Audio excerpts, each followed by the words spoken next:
मालनपुर गांव के बाहर एक टूटी हुई हवेली के खंडहर थे, जहां बरसों से कोई नहीं जाता था। यहाँ इतने सालों से कोई नहीं आया, फिर भी ये जगह मुझे क्यों खींच रही है, जैसे कोई अंदर से बुला रहा हो। पिताजी कहते हैं यहाँ भूत प्रेत का साया है, पर मुझे तो बस एक अजीब सी शांति महसूस हो रही है, डर नहीं। सावित्री खंडहर की टूटी सीढ़ियों के पास पहुंची तो एक ईंट हिलती हुई दिखी। ये ईंट इतनी ढीली क्यों है, जैसे किसी ने इसे बार बार हिलाया हो। चलो देखती हूँ इसके पीछे क्या छुपा है। वैसे भी मैं यहाँ तक आ ही गई हूँ, तो अब पीछे हटने का कोई मतलब नहीं।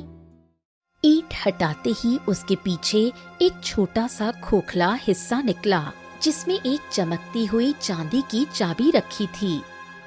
ये चाबी इतनी चमक कैसे रही है?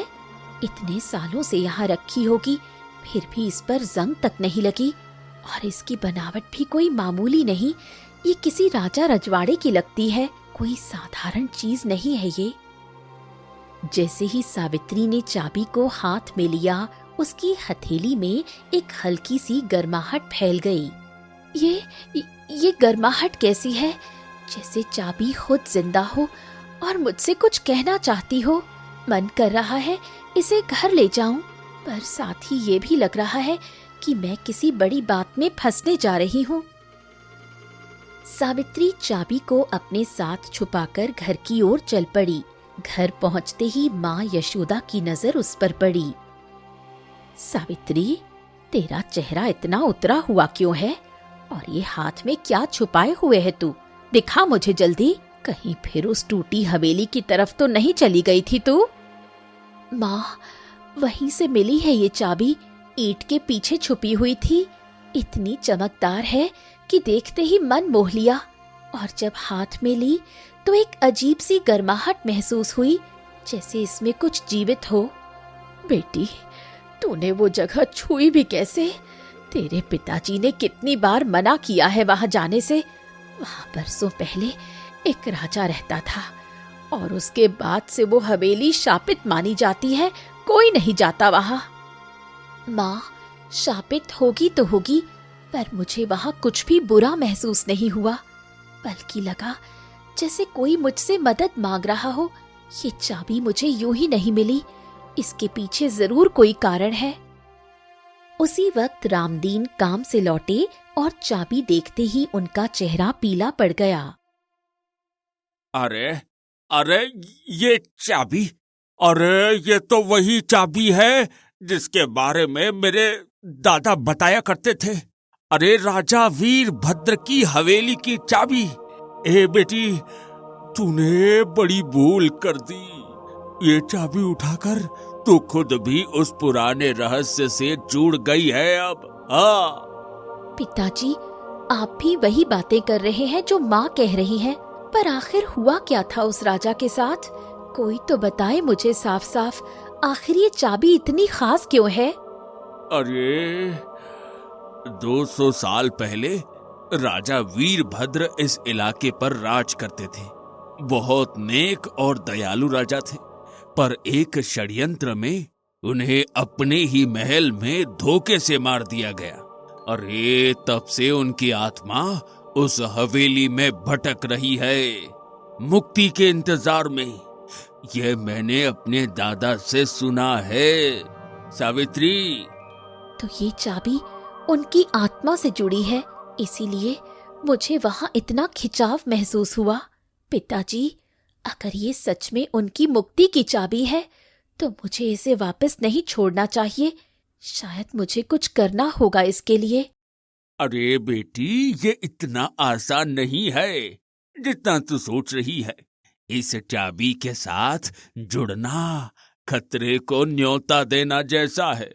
पर अगर तेरे मन में ये इतना पक्का विश्वास है, तो मैं तुझे रोकूंगा नहीं। बस सावधान रहना, हर कदम पर खतरा है। उस रात सावित्री चाबी को तकिए के पास रखकर सोई, पर नींद उसकी आंखों से कोसों दूर थी। आधी रात को अचानक कमरे में एक हल्की चांदी जैसी रोशनी फैलने लगी। ये रोशनी कहाँ से आ रही है? चाबी खुद चमक रही है जैसे। कौन है यहाँ? अगर कोई है तो सामने आओ। मैं डरने वाली नहीं हूँ, मुझे बस सच जानना है। रोशनी धीरे धीरे एक आकृति में बदलने लगी। एक राजसी वस्त्रों वाले पुरुष का रूप उभरा। उसके चेहरे पर गहरी उदासी थी। डरो मत सावित्री, मैं तुम्हारा कोई अहित नहीं करना चाहता। मैं राजा वीरभद्र हूँ, 200 सालों से इस चाबी और उस हवेली में बंधा हुआ, अपनी मुक्ति की राह देखता हुआ। हाँ। महाराज, आप सच में यहाँ हो? इतने सालों से इस तरह भटक रहे हैं आप, पर आखिर हुआ क्या था आपके साथ? और मैं आपकी मुक्ति में कैसे मदद कर सकती हूँ? मुझे साफ साफ बताइए। तो सुनो, मेरे ही सेनापति ने लालच में आकर मुझे धोखे से मरवा दिया था। मेरे अधूरे सपने, मेरी अधूरी इच्छाएं आज भी उस हवेली में कमरों में कैद हैं। ये चांदी की चाबी हर अमावस की रात एक कमरा खोलती है और हर कमरे में मेरी एक अधूरी कहानी छिपी है। एक कमरा हर अमावस की रात, यानी मुझे कई रातों तक ये सफर तय करना होगा। पर उन कमरों में जाकर मुझे करना क्या होगा? सिर्फ देखना है या कुछ सुलझाना भी होगा वहां? हर कमरों में मेरे जीवन का एक अधूरा अध्याय है। कहीं अन्याय है, कहीं टूटा हुआ वादा है। तुम्हें उस अन्याय को सुलझाना होगा, उस वादे को पूरा करना होगा, तभी वो कमरा शांत होगा और अगला रास्ता खुलेगा। और अगर मैं बीच में हार मान लूं या रुक जाऊं किसी कमरे में, तो क्या होगा फिर? मुझे ये भी जानना जरूरी है, इससे पहले कि मैं आगे कदम बढ़ाऊं। अगर तुमने आधे रास्ते में हार मान ली, तो मेरी आत्मा हमेशा के लिए इसी बंधन में रहेगी और तुम इस चाबी के मोह से कभी मुक्त नहीं हो पाओगे। ये श्राप का नियम है बेटी। महाराज, आप निश्चिंत रहिए। मैंने एक बार कदम बढ़ा दिया है तो अब पीछे हटने का सवाल ही नहीं उठता। जो भी अन्याय आपके साथ हुआ, मैं उसे सुलझा कर रहूंगी, चाहे इसके लिए मुझे कितनी भी परीक्षा देनी पड़े। अगली अमावस्या की रात सावित्री चाबी लेकर टूटी हवेली पहुंची। ये दीवार में दरवाजा, अभी कुछ पहले तो यहाँ सिर्फ ईंटें थी। चलो अंदर चलती हूँ। जो भी इस कमरे में छुपा है उसका सामना करना ही होगा मुझे आज। कमरे के अंदर एक टूटा हुआ सिंहासन था और उसके सामने एक बूढ़े सेवक की परछाई खड़ी थी जो फूट फूट कर रो रही थी। महाराज, महाराज मुझे माफ कर दीजिए। मैं समय पर आपको खतरे की खबर नहीं दे पाया। मेरी वजह से आपकी जान गई। ये बाप मैं अपने साथ लेकर यहाँ भटक रहा हूँ। तुम राजा वीरभद्र के सेवक थे, तुमने तो कोई गलती नहीं की, फिर खुद को इतना दोष क्यों दे रहे हो? बताओ मुझे, उस दिन आखिर हुआ क्या था? शायद सच सामने आने से तुम्हें भी शांति मिले। सेनापति ने मुझे धमकाया था कि अगर मैंने राजा को खतरे की खबर दी तो मेरे पूरे परिवार को मार डालेगा। मैं डर गया, चुप रहा और मेरी उस चुप्पी की वजह से राजा की जान चली गई। ये बोझ मुझसे उठाया नहीं जाता। तुम एक मजबूर इंसान थे, अपने परिवार को बचाने के लिए चुप रहे, इसमें तुम्हारा दोष कहाँ है भला? राजा भी ये समझते होंगे। तुम्हें बस खुद को माफ करना सीखना होगा, यही तुम्हारी मुक्ति का रास्ता है। तभी राजा वीरभद्र की आत्मा भी वहाँ प्रकट हुई। सुनो पुराने मित्र, मैंने तुम्हें कभी दोषी नहीं माना। तुम एक पिता थे जो अपने बच्चों की जान बचाना चाहता था। इसमें बुराई कहाँ है? मैं तुम्हें आज इसी वक्त माफ करता हूँ। अब और खुद को मत सताओ, मैं तुम्हें माफ करता हूँ। महाराज, इतने सालों बाद ये सुनकर मेरे अंदर की आग बुझ रही है, जैसे कोई भारी पत्थर हट गया हो मेरे सीने से। धन्यवाद बिटिया, तुमने मुझे ये सच कहने का मौका दिया। अब मैं शांति से जा सकता हूँ। परछाई धीरे धीरे रोशनी में बदलकर हवा में खुल गई और कमरे की दीवार पर एक नया द्वार चमकने लगा। एक कमरा पूरा हुआ, पर महाराज, आपका चेहरा अभी भी उतना हल्का नहीं दिख रहा जितना होना चाहिए था। क्या अभी और भी बहुत कुछ बाकी है इस सफर में? मुझे सच बताइए। हाँ बेटी, अभी सफर बहुत लंबा है। आगे के कमरों में और भी कठिन सच छुपे हैं। पर एक बात कहनी है तुमसे। इस गांव में एक आदमी है जिसकी नजर इस चाबी और इस हवेली के खजाने पर बहुत पहले से है। उससे सावधान रहना। खजाना? यानी इस हवेली में सच में कोई खजाना भी छुपा है? और वो आदमी कौन है जो इस पर नजर रखे हुए है? मुझे उसका नाम पता होना चाहिए ताकि मैं पहले से सतर्क रह सकूं। वो नाम मैं अभी नहीं बता सकता, पर वो जल्द ही खुद तुम्हारे सामने आएगा, ये मुझे यकीन है। बस इतना याद रखना, खजाने का लालच इंसान को अंधा कर देता है और तुम्हें उस अंधेपन से बचकर रहना होगा।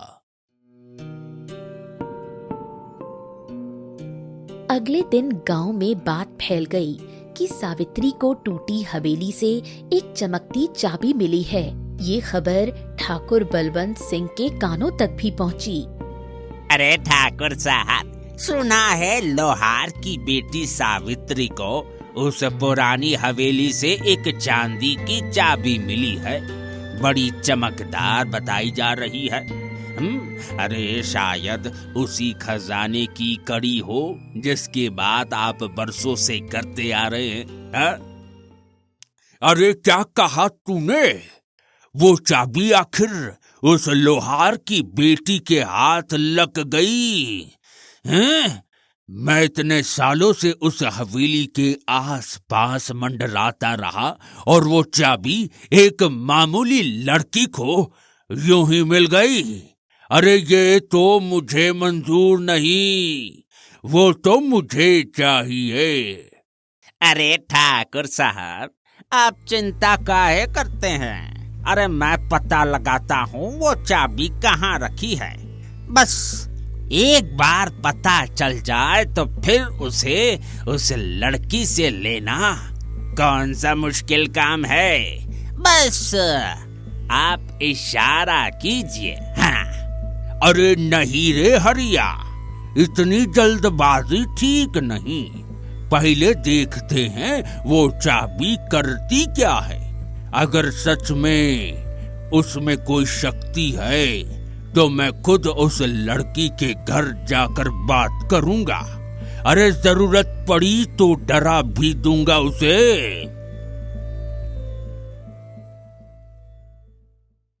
कुछ दिन बाद ठाकुर बलवंत सिंह सावित्री के घर पहुंचा। अरे सावित्री, अरे सुना है तुम्हें उस पुरानी हवेली से एक चाबी मिली है? सावित्री, अरे जरा दिखाओ तो मुझे भी। गांव का जमींदार होने के नाते मेरा भी हक बनता है ये जानने का कि उस हवेली में क्या राज छुपा है। ठाकुर साहब, ये चाबी मुझे मिली जरूर है, पर इसमें कोई राज नहीं। ये तो बस एक पुरानी चीज है। आप बेवजह इसमें दिलचस्पी क्यों ले रहे हैं, ये तो मेरी समझ से बाहर है। अरे बेवजह नहीं सावित्री, वो हवेली किसी जमाने में एक राजा की थी और राजाओं के पास हमेशा खजाना हुआ करता था। मुझे लगता है वो चाबी उसी खजाने तक पहुंचने की कुंजी है, इसलिए मुझे ये जानना जरूरी लगा। ठाकुर साहब, अगर खजाना होता भी तो वो राजा की संपत्ति है, किसी और का हक उस पर नहीं बनता। मैं ये चाबी आपको नहीं दे सकती, ये मेरे पास ही रहेगी, चाहे कुछ भी हो जाए। अरे सावित्री, देख लेना, ये इनकार तुम्हें भारी पड़ेगा। मैं बलवंत सिंह हूँ, इस गांव में जो चाहूं वो कर सकता हूँ। अरे और वो होकर रहता है। तुम एक मामूली लोहार की बेटी होकर मुझसे टकराने की हिम्मत मत कर, देखता हूँ तुझे। ठाकुर गुस्से में वहां से चला गया, पर सावित्री की सहेली मोहिनी जो पास ही खड़ी सब सुन रही थी, डर गई। सावित्री, ये ठाकुर बहुत खतरनाक आदमी है।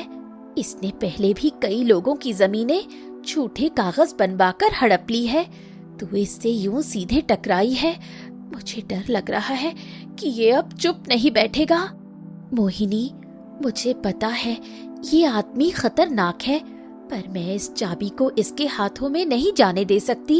ये चाबी सिर्फ खजाने की कुंजी नहीं, इसमें एक आत्मा की मुक्ति भी बंधी है। ये बात मैं तुझे भी नहीं बता सकती। आत्मा की मुक्ति? ये तू क्या कह रही है सावित्री? मुझे साफ साफ बता, क्या हो रहा है तेरे साथ? मैं तेरी सबसे पुरानी सहेली हूँ, मुझसे कुछ मत छुपा, शायद मैं भी तेरी कुछ मदद कर सकूं। ठीक है मोहिनी, तुझे बताती हूँ सब कुछ, पर वादा कर कि ये बात किसी और तक नहीं पहुँचेगी। ये चाबी राजा वीरभद्र की आत्मा से जुड़ी है और मुझे हर अमावस्या की रात उनके अधूरे रहस्यों को सुलझाना है। सावित्री ने मोहिनी को सच बता दिया। मोहिनी हैरान रह गई, पर उसने साथ देने का वादा किया। सावित्री, ये तो बहुत बड़ी जिम्मेदारी है तेरे कंधों पर मुझे तुझ पर पूरा भरोसा है। मैं तेरे साथ हूँ, चाहे ठाकुर कुछ भी करे, हम दोनों मिलकर उसका सामना करेंगे। तू अकेली नहीं है इसमें।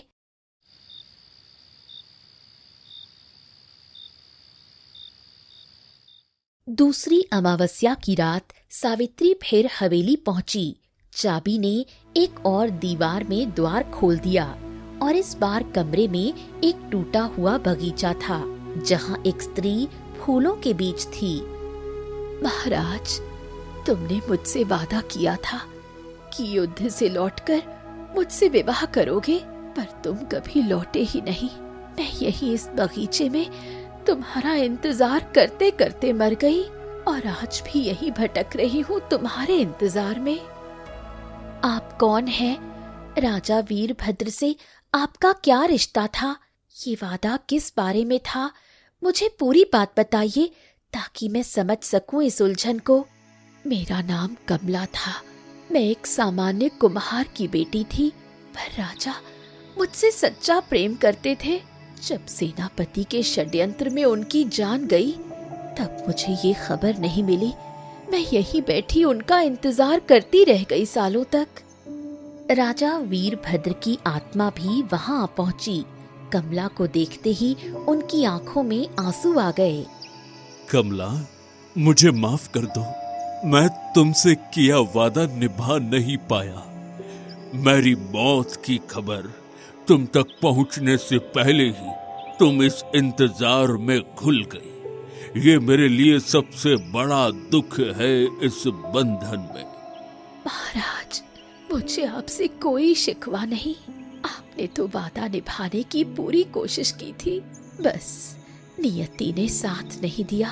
अब जब आप सामने हो तो बस इतना ही कहना चाहती हूँ कि मैं आपसे उतना ही प्रेम करती हूँ जितना पहले करती थी। कमला जी, आपका इंतजार अब खत्म हुआ। महाराज सच में आपके सामने हैं और उन्होंने कभी आपको भुलाया नहीं। अब आप शांति से जा सकती हैं। ये बंधन आज यही समाप्त होता है। कमला की परछाई मुस्कुराते हुए धीरे धीरे रोशनी में बदल गई और हवा में खुल गई।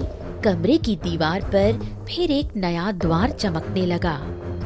सावित्री, तुमने आज मेरे सबसे गहरे दर्द को शांत कर दिया। इसके लिए मैं तुम्हारा जितना शुक्रिया कर सकूं कम है सावित्री। पर अभी एक आखिरी कमरा बाकी है और वही सबसे कठिन होगा। उसमें खुद मेरे कातिल सेनापति का सच छुपा है। सेनापति का सच? यानी आखिरी कमरे में मुझे उसी षड्यंत्र का सामना करना होगा जिसने आपकी जान ली थी।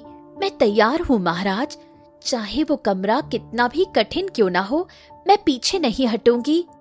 घर लौटते वक्त सावित्री को अंधेरे में हरिया घात लगाए मिला। ए सावित्री, रुक जा। ठाकुर साहब ने कहा है वो चाबी अभी के अभी मुझे दे दे, वरना तेरे घर और तेरे पिता के लिए अच्छा नहीं होगा।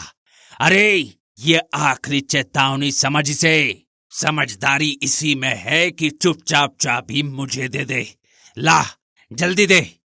हरिया, तुम अपने ठाकुर से जाकर कह दो कि ये चाबी किसी कीमत पर उसके हाथ नहीं लगेगी। धमकियों से मैं डरने वाली नहीं। ये चाबी सिर्फ मेरी नहीं, इसमें एक आत्मा की मुक्ति बंधी है। इसे मैं यूं ही नहीं गंवा सकती। आत्मा की मुक्ति? अरे ये सब बकवास है सावित्री। असली बात खजाना है और ठाकुर साहब उसे लेकर रहेंगे किसी भी तरह से। तू बच्ची है, नहीं समझती कि ठाकुर साहब से टकराने का नतीजा क्या होता है। अभी भी वक्त है, मान जा सावित्री। सावित्री बिना जवाब दिए वहां से चली गई। घर पहुंचकर उसने पूरी बात रामदीन को बताई। अरे बेटा, ये ठाकुर अब सीधे धमकी पर उतर आया है। ये बात मुझे बिल्कुल पसंद नहीं आ रही है। शायद हमें गुरुदत्त बाबा से सलाह लेनी चाहिए। वो इस गांव के सबसे बुजुर्ग और जानकार व्यक्ति है। वो कुछ रास्ता जरूर बताएंगे। अगले दिन सावित्री गुरुदत्त बाबा के पास पहुंची और पूरी बात बताई। बेटी, तुमने जो मुझे बताया वो सुनकर मुझे यकीन हो गया कि तुम सच में एक बड़े काम के लिए चुनी गई हो। राजा वीरभद्र की कथा मैंने अपने गुरु से सुनी थी। उनकी आत्मा की मुक्ति सदियों से अटकी हुई है और ये अवसर हर किसी को नहीं मिलता है पुत्री। बाबा, आखिरी कमरा सबसे कठिन होने वाला है। उसमें खुद उस सेनापति का सच छुपा है जिसने राजा को धोखा दिया था। मुझे डर है कि ठाकुर बलवंत सिंह भी उसी रात कोई बड़ी चाल चल सकता है। मुझे क्या करना चाहिए इससे बचने के लिए? बेटी, डर को अपने मन में जगह मत दो, क्योंकि ये चाबी उन्हीं को अपना रास्ता दिखाती है जिनका मन साफ हो और साहसी हो। ठाकुर का लालच उसे अंधा किए हुए है, पर सच्चाई और साहस के आगे लालच कभी नहीं टिकता। ये भरोसा रखो अपने पर बेटा। बाबा, आपकी बात सुनकर मन को कुछ ढांढस बंधा है, पर फिर भी एक डर है कि कहीं मैं इस आखिरी परीक्षा में चूक ना जाऊं। अगर मैं असफल हो गई तो सिर्फ महाराज ही नहीं, मैं खुद भी हमेशा के लिए उस बंधन में बंध जाऊंगी। बेटी, जिस साहस से तुमने अब तक का सफर तय किया है, वही साहस तुम्हें आखिरी कमरे में भी पार ले जाएगा। बस एक बात याद रखना, सच्चाई चाहे जितनी भी कड़वी क्यों न हो, उसे स्वीकार करने से ही मुक्ति मिलती है। इससे मत डरना बेटा। तीसरी और आखिरी अमावस्या की रात आ गई। सावित्री मोहिनी के साथ हवेली पहुंची। चाबी ने आखिरी दीवार में द्वार खोला और भीतर एक अंधेरा कमरा था जिसमें एक क्रूर योद्धा की परछाई खड़ी थी। कौन हो तुम जो मेरे इस कमरे में घुसने की हिम्मत कर रही है? यहाँ सिर्फ पछतावे और नफरत का साया है। यहाँ किसी भले इंसान का कोई काम नहीं। मैं सावित्री हूँ, राजा वीरभद्र की मुक्ति के लिए यहाँ आई हूँ। तुम ही वो सेनापति हो ना जिसने लालच में आकर अपने ही राजा को धोखा दिया था। आज तुम्हें अपना सच स्वीकार करना होगा। मैं ही वो हूँ, पर मुझे कोई पछतावा नहीं है अपने किए पर। राजा ने मुझे सेनापति तो बनाया, पर राजगद्दी कभी नहीं दी। मेरा हक था उस राजगद्दी पर, और मैंने बस वही लिया जो मेरा होना चाहिए था। इसमें गलत क्या है? गद्दी पर हक जताना एक बात है, पर धोखे से किसी की जान लेना बिल्कुल दूसरी बात है। ये तुम भी अच्छी तरह जानते हो, तभी तो आज 200 साल बाद भी तुम्हारी आत्मा इस कमरे में भटक रही है, चैन से नहीं रह पा रही। तभी राजा वीरभद्र की आत्मा भी वहाँ प्रकट हो गई। सेनापति को देखते ही उसका चेहरा सख्त हो गया। आखिरकार सामना हो ही गया। तुमने मुझसे मेरी जान छीनी, पर मेरा मन कभी तुमसे नफरत नहीं कर पाया। मैं जानना चाहता हूँ कि तुम्हें कभी एक पल के लिए भी अपने किए पर पछतावा हुआ? सच बताओ आज। महाराज, सच कहूं तो हर रात मुझे वो पल याद आता है। आपकी आंखों में जो हैरानी थी उस वक्त, वो मैं आज तक भूल नहीं पाया। मैंने खुद को ये यकीन दिलाने की कोशिश की कि मैंने सही किया, पर अंदर से मैं जानता हूं कि मैंने बहुत बड़ा पाप किया था महाराज। यही वो सच है जो तुम्हें 200 साल से अंदर ही अंदर खा रहा है। इसे स्वीकार करने से ही तुम्हारा बोझ हल्का होगा। लालच ने तुमसे तुम्हारी अंतरात्मा की आवाज छीन ली थी, पर आज तुम खुद उस आवाज को सुन पा रहे हो। यही तुम्हारी मुक्ति की शुरुआत है। महाराज, मुझे माफ कर दीजिए। अगर हो सके तो मेरी गलती को माफ कर दीजिए। मैं जानता हूँ मेरा किया माफी के लायक नहीं, पर आज इतने सालों बाद पहली बार मेरा मन इतना हल्का महसूस कर रहा है, जैसे कोई भारी जंजीर टूट रही हो। मैं तुम्हें माफ करता हूँ, क्योंकि नफरत में जीना मुझे भी उतना ही बांधे रखता है जितना ये बंधन तुम्हें बांधे हुए है। आज से तुम भी आजाद हो, और शायद मैं भी। चलो अब हम दोनों इस अंधेरे कमरे से हमेशा के लिए मुक्त हो जाएं। चलो। जैसे ही ये शब्द बोले गए, कमरे में तेज चांदी जैसी रोशनी फैल गई। सेनापति की परछाई शांत होकर हवा में घुल गई, पर तभी बाहर से शोर सुनाई दिया। अरे रुक जाओ रे सब! मैं जानता था कि आज ही आखिरी रात है, इसलिए पीछा करके यहाँ तक आया हूँ वे। अरे अब वो चाबी और उसके पीछे छिपा हुआ खजाना, अरे दोनों मेरे होंगे। अरे कोई मुझे रोक नहीं सकता। अरे ठाकुर तलवार लिए हरिया के साथ कमरे में घुस आया। ठाकुर साहब, आप यहाँ तक चले आए, पर आप समझ नहीं रहे कि ये जगह सिर्फ खजाने की नहीं, एक आत्मा की मुक्ति की जगह है।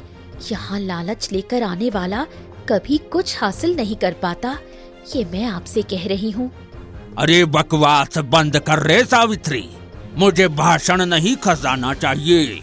ये चाबी दे दे मुझे चुपचाप, वरना तेरे पिता का लोहे का कारखाना अरे जला कर राख कर दूंगा। ये मेरी आखिरी चेतावनी है तुझे। तभी राजा वीरभद्र की आत्मा गरज उठी। उनकी आवाज पूरे कमरे में गूंज गई।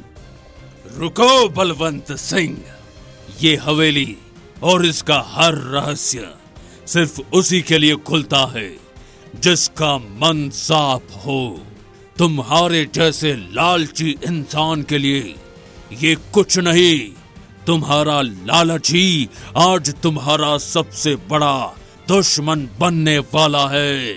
अरे भूत प्रेत की कहानियों से मैं नहीं डरता, मुझे बस खजाना चाहिए। अरे जो भी हो, मैं ये चाबी लेकर यहाँ से जाऊंगा, चाहे इसके लिए मुझे कुछ भी करना पड़े, समझे? ठाकुर साहब, ये चाबी अब अपना काम पूरा कर चुकी है। राजा की आत्मा मुक्त हो चुकी है। अब इसमें ऐसी कोई शक्ति नहीं बची जिसे आप लूट सके। आपका यहाँ तक आना बिल्कुल बेकार गया, ये आप खुद देख लीजिए। जैसे ही सावित्री ने ये कहा, चाबी हवा में उठी और तेज चमक के साथ राख होकर बिखर गई। ठाकुर हैरान रह गया। अरे अरे नहीं नहीं नहीं, अरे तेरी की, अरे ये कैसे हो सकता है? इतने सालों की मेहनत, इतना इंतजार, सब मिट्टी में मिल गया एक पल में।